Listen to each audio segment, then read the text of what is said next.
Good afternoon, ladies and gentlemen. Our first guest, Colonel General Viktor Muzhenko, the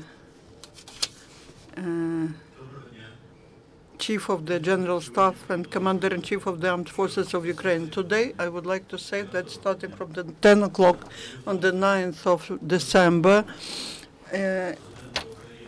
to implement the peaceful plan of the Commander-in-Chief and the President of Ukraine, Petro Poroshenko, we introduced the so-called silence regime, the ceasefire regime.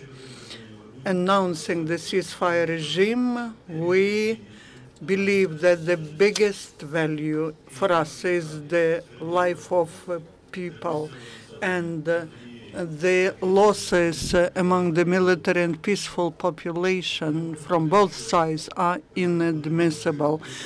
That doesn't mean that we move to this silence regime because we believe that Ukrainian army is weak. We can react to all the threats that we face.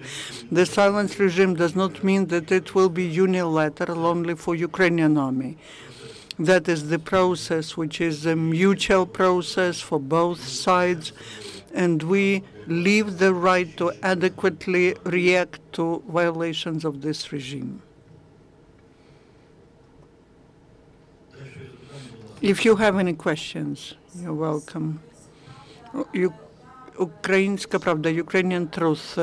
I do not want to doubt your actions as the general, as a military. Now you are here as the representative of the authorities. The question is, more than 450 military were killed during the ceasefire because the ceasefire was implemented only by one side. Is there any guarantee that the same will not be happening now? Talking about more than 400 military who were killed, that is not the true information. Allow me to finish. 3 times, and today the 4th time, we announced the ceasefire. We were announcing this silence regime. The total losses starting from the 5th of September among the military is 192 persons. 192, okay, but still 450 maybe with volunteers, 198 military. Every human life is valuable. Everyone dies during the military actions. What's the sense in announcing the ceasefire if the army is not trying to eliminate the enemy? So in order to achieve the ceasefire, the joint coordination centers were working. There are 4 of such centers. One of them is located near Debaltseva, and we came to the conclusion that we have certain guarantees that this regime will be observed. But unfortunately, even now, we have 2 violations of ceasefire. That is near Debaltseva, 2 shelling starting from the 10 o'clock in the morning. For how long this ceasefire regime is established? What is the condition of stopping this regime? For how long is the regime established? And what is the condition of continuing the regime or canceling the regime? The ceasefire regime is established starting from today, and when we have the guarantee that it is really that the fire stopped, then we can move to other measures in the east of Ukraine.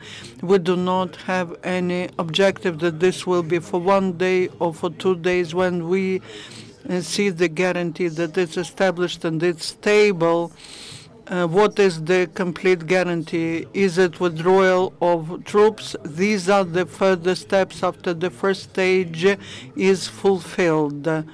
After we have the stable, sustainable ceasefire regime. I am Alexei Koval from Zerkalo Tizhnya. What is your attitude to the possibility to cancel the out of the bloc status of Ukraine, can that provoke any new conflict in the east of Ukraine because of this decision? What new tasks does it put to Ukrainian army, this new status? Irrespective of the status of Ukraine, Ukrainian army is to be strong, technically equipped and able to defend its state and people. The issue of status is the issue of the numbers of servicemen and some directions of its development, but the main thing is that it should be strong enough and able to defend the state. Thank you, Mr. Muzhenko. One more question. How is the rotation is taking place, especially with the territorial defense battalions?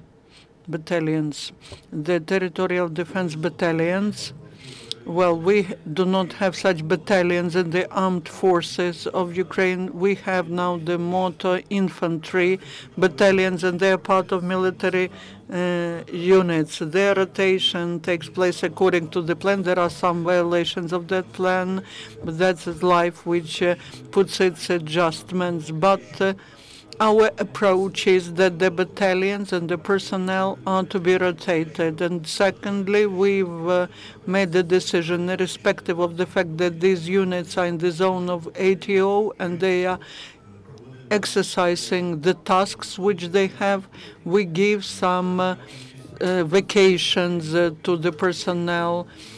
From 15 to 30% of people can have such a vacation and can go home. It depends on the situation out there. Any other questions? Does the general staff know when the Minsk agreement meetings will take place and whether the decision will be made on extending the silence regime made? What decisions will be made, I'm not ready to tell you, because that's the subject of agreements. As to the general staff, I do not want to comment on that because I do not know when exactly the meeting will take place. How often do you personally visit ATO zone? How often? Talking about how often, everyone has own perception of the word often. Once a week for 1 or 2 days, I go to ATO zone, to this or that unit to see how capable they are, whether they have any problems when they are executing the tasks that they have to. Then I have one more question. How often do you go to interrogations in relation to the events in Ilovaisk and other cases that you can be involved into? I do not recommend you how to work. How often do you go to interrogations? Do you feel any do you feel that you are to be blamed for the events taking place near Ilovaisk because you were the chief of the general staff? I had several meetings with the people from the General Prosecutor's Office on the issues related to Ilovaisk tragedy. Talking about Ilovaisk tragedy, I personally believe in order to assess the Ilovaisk tragedy, we need to understand what the actions were and what were and what are the terms, whether that was the way out or whether that was the breakthrough.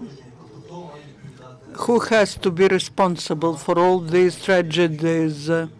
I do feel my guilt for all the losses that we suffered during the anti-terrorist operation. To what measure, only moral or some other responsibility should it be? This is the question not to me but to others. Thank you.